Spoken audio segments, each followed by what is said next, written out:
At Burkina Faso's traffic lights, the same gesture is now treated as a warning sign.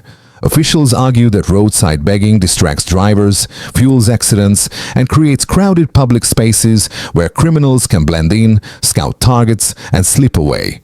They also say it can become a channel for gathering information about security routines and for recruiting vulnerable people, a framing that echoes the state's push under Ibrahim Traoré. So what changes for ordinary citizens? It starts with one request: stop financing the street business. The promise is not about policing poverty, it is about redefining public order.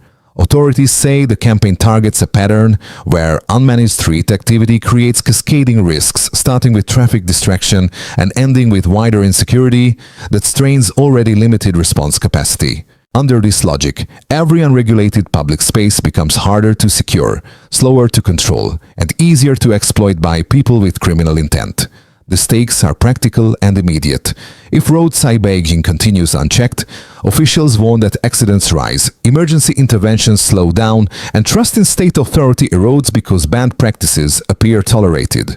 If it is reduced, they argue, public spaces become more predictable, enforcement becomes clearer, and prevention works earlier rather than later. This framing aligns with the broader security narrative promoted by Ibrahim Traoré, where social phenomena are assessed through their downstream effects on stability. A question keeps coming back: when a daily habit feeds a larger risk, who is responsible for breaking the chain? The overlooked detail is not the act of begging itself, but how it functions as cover. According to the explanation given by security actors, roadside mendicancy creates a constant flow of people whose presence looks ordinary, repetitive, and socially tolerated. That normality makes observation easier and detection harder, especially at traffic lights and busy intersections where attention is already fragmented. Here is what often gets overlooked.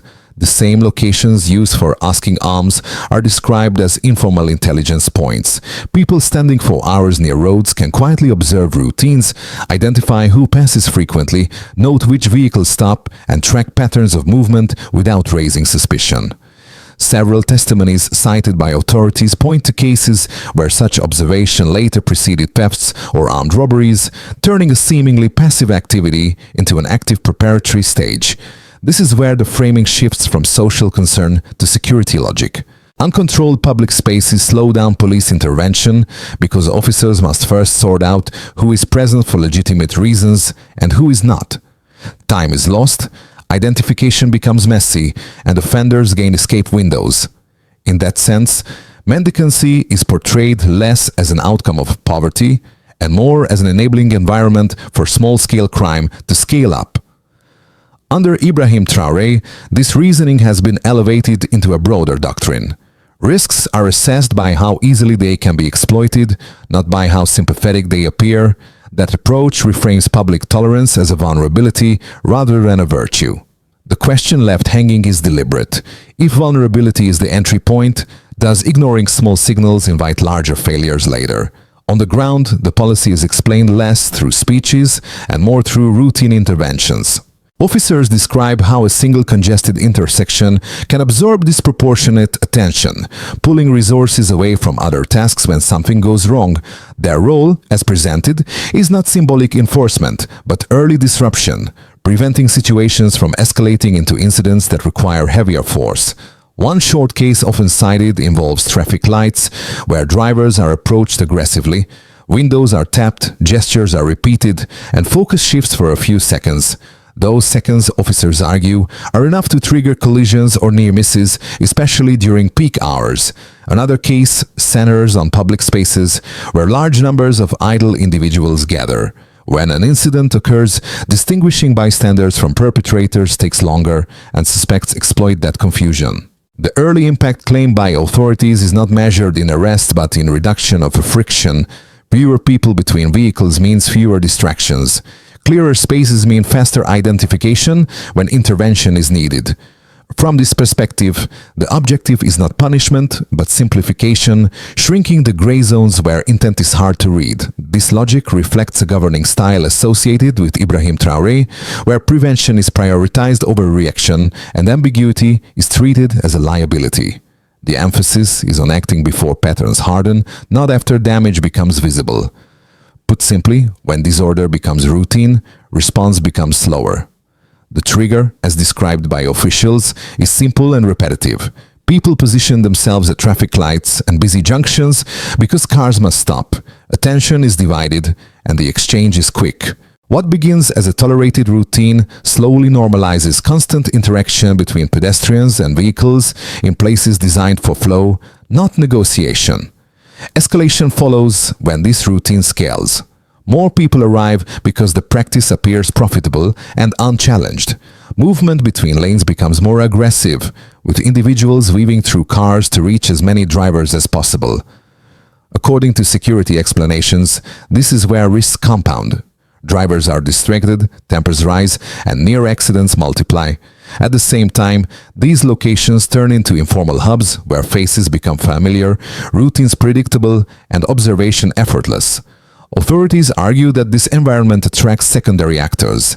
Some arrive not to beg but to watch. They note who slows down, who carries valuables, who follows the same route every day. Testimonies referenced by officials link this phase to follow-up crimes, including thefts and armed robberies carried out away from the original intersection. The initial act does not cause the crime directly, but it lowers the cost of preparation. The aftershock extends beyond individual incidents. When public spaces visibly host prohibited activities, enforcement credibility weakens. Citizens begin to question which rules matter and which can be ignored. Security forces, in turn, face higher workloads because interventions take longer in crowded, uncontrolled settings. Time lost sorting people out is time gained by offenders. This cascading logic explains why the issue has been elevated under Ibrahim Traoré from a marginal social concern to a core security priority. The argument is not moral but operational. Small, repeated tolerances create systems that are harder and more expensive to fix later. Once patterns harden, reversal requires force rather than prevention. The chain ends where it began, at the traffic light. What looks static is treated as dynamic risk accumulation, one stop at a time. The evidence presented by authorities is framed cautiously, relying less on statistics and more on observed patterns. They avoid precise figures, arguing that the value lies in consistency rather than exact counts. Across multiple intersections and public spaces, the same behaviors are described: distraction, congestion, delayed response, and repeated exploitation of predictability. One bounded measure used in explanations is time. Officers note that even short delays matter. When an incident occurs in a crowded, unmanaged space, response is slow because identification takes longer. Seconds stretch into minutes as officers separate bystanders from suspects, creating windows for escape. The point is not the number of incidents, but the repeated loss of reaction speed. A second qualitative indicator is recurrence. The same faces appear daily, at the same locations, at the same hours. From a security perspective, repetition creates intelligence. Regular presence allows observation of routines. Who passes? When patrols appear? How long stops last? Officials argue that this lowers the effort required to plan theft or surveillance-related activities, even if only a fraction of observers act on that information. The third bound concerns recruitment risk. Authorities describe vulnerable individuals in public spaces as easier targets for manipulation. Promises of money, protection, or purpose can be made quietly over time. This is presented as a structural risk rather than an accusation against individuals, emphasizing exposure over intent. In this framing, prolonged idleness in strategic locations increases susceptibility to exploitation. Under Ibrahim Traoré, these qualitative signals are treated as sufficient grounds for intervention. The governing logic accepts uncertainty, but rejects passivity. If multiple indicators point in the same direction, waiting for precise numbers is seen as accepting preventable harm. Critics may ask why the absence of hard data does not weaken the case. The response offered is pragmatic. Not all security risks announce themselves with clean metrics. Some emerge as patterns first and consequences later. This leads back to the earlier question. If the cost of acting early is inconvenience and the cost of acting late is instability, which error is safer to make? The strongest counter-argument starts from empathy. Critics argue that street begging is primarily a symptom of poverty, displacement, and lack of opportunity, not a security strategy. From this view, enforcement risks criminalizing survival and pushing vulnerable people further into precarity without addressing root causes. If poverty remains, the practice will simply relocate rather than disappear. A second objection targets effectiveness. Skeptics question whether restricting mendicancy at intersections meaningfully reduces crime. They argue that correlation is being mistaken for causation, and that criminals will adapt regardless of who occupies public spaces. Without parallel investment in social support and employment, they warn security gains may be temporary. Authorities respond by narrowing the claim. They do not argue that begging causes insecurity by itself, but that certain locations amplify risk when unmanaged. Traffic lights and major junctions are treated as high-sensitivity zones where distraction, predictability, and density intersect. The focus, they insist, is spatial and preventive, not moral. On poverty, the official framing separates compassion from permissiveness. Helping vulnerable people is presented as a private or organized act, not one performed in places where it disrupts safety. Allowing prohibited practices in strategic locations, they argue, weakens both assistance and enforcement by blurring lines. Under Ibrahim Traoré, the Stillman approach emphasizes trade-offs rather than absolutes. Security measures are justified not as complete solutions, but as boundary-setting tools that reduce exposure while longer-term policies evolve. The claim is modest. Fewer gray zones make all other interventions easier to apply. The unresolved tension remains intentional. If a policy reduces risk but does not solve poverty, is that a failure? Or is it a necessary first step that buys time for deeper change?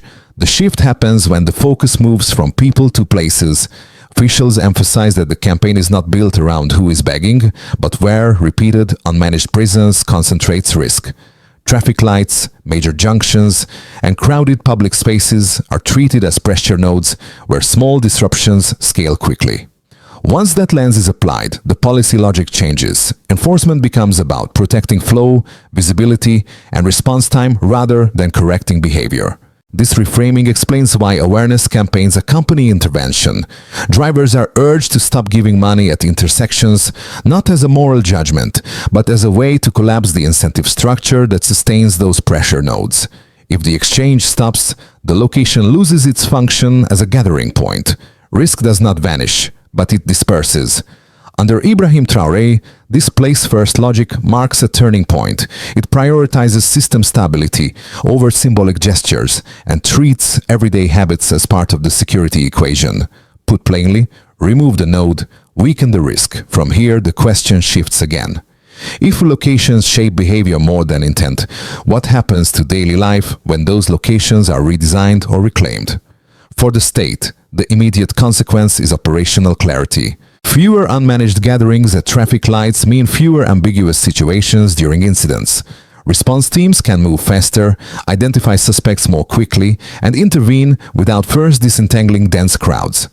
Officials argue that this restores a sense of rule consistency, where prohibited practices are visibly treated as such, reinforcing authority without escalating force. For businesses, especially transport operators and small logistics firms, the impact is framed around predictability. Drivers face fewer distractions at intersections and fewer delays caused by congestion or near accidents. Insurance claims linked to minor collisions are expected to stabilize as risk points are reduced. The benefit is not dramatic growth, but smoother daily operations and lower friction costs. For ordinary citizens, the consequences are more mixed. Drivers may feel safer navigating intersections without being approached or distracted. Pedestrians experience clearer public spaces with fewer sudden movements between vehicles. At the same time, the change forces a behavioral adjustment. Giving money at traffic lights, once a habitual act, is now framed as contributing to a broader risk chain. The message is subtle but firm. Private compassion should not override collective safety. For the wider region, the policy signals a governance style. In a context where Burkina Faso faces overlapping security pressures, prioritizing preventive control over symbolic tolerance sends a message to neighbors and partners. It suggests a willingness to treat small-scale disorder as strategically relevant rather than peripheral. This aligns with the broader posture associated with Ibrahim Traoré, where legitimacy is reinforced through visible management of everyday spaces. None of these effects operate in isolation. Reducing roadside begging does not eliminate crime, poverty or instability. But proponents argue it narrows the surface area where those problems can exploit routine behavior. Critics counter that displacement remains a risk, with activity shifting rather than ending. The point here is pragmatic, not ideological. If fewer gray zones mean faster response, clearer rules, and lower daily risk, the policy claims partial success. The open question persists: when security is built, intersection by intersection, how much stability can everyday order realistically buy? One likely path is steady enforcement without expansion. Enforcement around traffic lights and key junctions continues. Awareness messaging stays active, and behavior slowly adjusts. Begging becomes less visible in high sensitivity zones, while displacement occurs toward less regulated spaces. Security gains are modest but stable, fewer distractions, clearer interventions, and reduced routine friction. Under this path, the policy functions as a holding pattern rather than a transformation. A brighter path depends on coordination. If enforcement is paired with clearer alternatives for assistance, public compliance improves. Drivers internalize the message and stop giving at intersections, reducing incentives to return. Local authorities refine spatial management, redesigning or monitoring former pressure nodes. In this case, preventive logic compounds. Fewer gatherings lead to faster responses, which reinforce trust, which further discourages risky routines. Supporters argue this aligns with the preventive vision associated with Ibrahim Traoré, where early control lowers long-term costs. A darker path emerges if efforts fragment. Enforcement remains visible, but public buy-in weakens. Activity shifts rapidly from one location to another, creating a game of movement rather than resolution.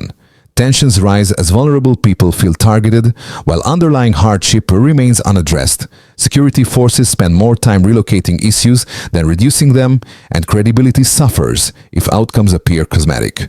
Across all three scenarios, one constraint holds. The policy cannot carry the full weight of social repair. Its strength lies in boundary setting, not redistribution or rehabilitation. Expecting it to solve poverty creates disappointment. Treating it as a risk reduction tool keeps expectations realistic. The recommended mindset is conditional thinking. If a measure lowers exposure without worsening vulnerability, it earns time. If it increases friction without clear gains, it must adapt. The real test is not ideological purity, but responsiveness. The closing question is forward-looking. When prevention works quietly, how does the state decide when to stop tightening and when to invest elsewhere? For viewers following this debate from daily life, the policy lands in small, tangible choices. Drivers are asked to rethink a reflex that once felt harmless. Stopping at a light now comes with a decision: engage in a familiar exchange or keep the space clear. The shift is subtle, but it reframes responsibility from intention to effect. For residents who live or work near major junctions, the change is spatial. Clearer intersections mean fewer sudden movements, less noise, and fewer moments of tension between vehicles and pedestrians. Public space feels more predictable, even if it also feels more controlled. The trade-off sits at the heart of the policy's lived experience. For those concerned about social solidarity, the discomfort is real. Compassion does not disappear, but it is redirected. Authorities encourage assistance through families, communities, or organized channels rather than at pressure points. The implication is that care and safety must be separated in practice, even if they remain linked in principle. This approach reflects a governing message often associated with Ibrahim Traoré. Everyday order is not neutral. Small habits, repeated thousands of times, can either stabilize or strain a system already under pressure. The burden is shared, not delegated entirely to enforcement. Two modest suggestions emerge from this framing. First, replace impulse giving with deliberate support outside high-risk locations. Second, treat public rules as collective agreements rather than optional signals. The emotional note is restrained but clear. Security is not only built through force or policy, but through routine compliance that lowers risk quietly. The viewer-facing question lingers. If stability depends on daily restraint, how much inconvenience is society willing to accept to reduce invisible threats? The proposed pathway is incremental rather than sweeping. First comes clarification. Authorities define high sensitivity zones clearly, focusing on traffic lights, major junctions, and crowded public spaces. The goal is to remove ambiguity so that citizens know where rules are strict and why those locations matter. Second is coordination. Security forces, municipal services, and local leaders align on timing and messaging. Interventions are paired with consistent communication, explaining that enforcement is spatial and preventive, not punitive. Measurement at this stage is simple: visibility of unmanaged gatherings and response time during incidents. Third is redirection. Citizens are encouraged to shift assistance away from pressure points toward families, community groups, or organized channels. This step relies less on enforcement and more on social uptake. Indicators here are behavioral: fewer exchanges at intersections and fewer returns to the same locations. Fourth is adjustment. Authorities monitor displacement patterns and adapt. If activity clusters elsewhere, the definition of high-risk zones evolves. Success is not zero presence but reduced concentration and lower friction during peak hours. Finally comes review. If clearer spaces lead to faster interventions and fewer routine disruptions, the approach is reinforced. If not, tactics are revised rather than defended on principle. The pathway avoids grand promises. It treats security as a system that can be tuned, not a problem that can be erased. Progress is measured in smoother flow and shorter response, not dramatic announcements. The unresolved issue is strategic. When small adjustments improve order, how does the state decide whether to scale them up or hand the space back to society? The image returns to the intersection introduced earlier, but it feels different now. What once appeared as a frozen routine is recast as a choice point, where repetition either reinforces risk or restores clarity. The officer's early examples, the crowded spaces, the seconds lost in confusion, all fall back into that single scene of stopped cars and waiting pedestrians. The emotional core is restraint, not force. The policy asks people to pause an instinctive act in favor of a less visible contribution to order. That request is easy to miss precisely because it feels small. Yet multiplied across thousands of intersections and days, it becomes structural. This is where the governing tone associated with Ibrahim Traoré comes into focus. Authority is not projected through spectacle, but through consistency in ordinary spaces. Rules matter most when they are applied where life is mundane, not exceptional. The line that anchors the close is simple and firm. Order begins where habits change. It echoes the earlier motif without repeating it, turning prevention into a shared practice rather than a command. The emotional question remains deliberately open. If stability depends less on dramatic action and more on everyday discipline, what does leadership look like when no one is watching? This debate ultimately points beyond intersections and enforcement zones. It raises a broader question about how societies manage everyday risk when resources are limited and pressures are constant. Security in this framing is not only about reacting to threats, but about shaping routines before they harden into vulnerabilities. The approach associated with Ibrahim Traoré invites observers to look at small rules as signals of larger intent. Not because every rule is perfect, but because consistency in ordinary spaces is often where legitimacy is tested. When people understand why a boundary exists, compliance becomes less about fear and more about shared interest. For viewers, the invitation is not to choose sides reflexively. It is to examine how habits, compassion, and order interact in real life. Where does help belong, and where does it unintentionally create risk? Which daily gestures strengthen stability and which quietly weaken it? The conversation does not end with agreement. It ends with attention. If public order is built one routine at a time, what small change would you be willing to make? And what change would you expect from those in power in return?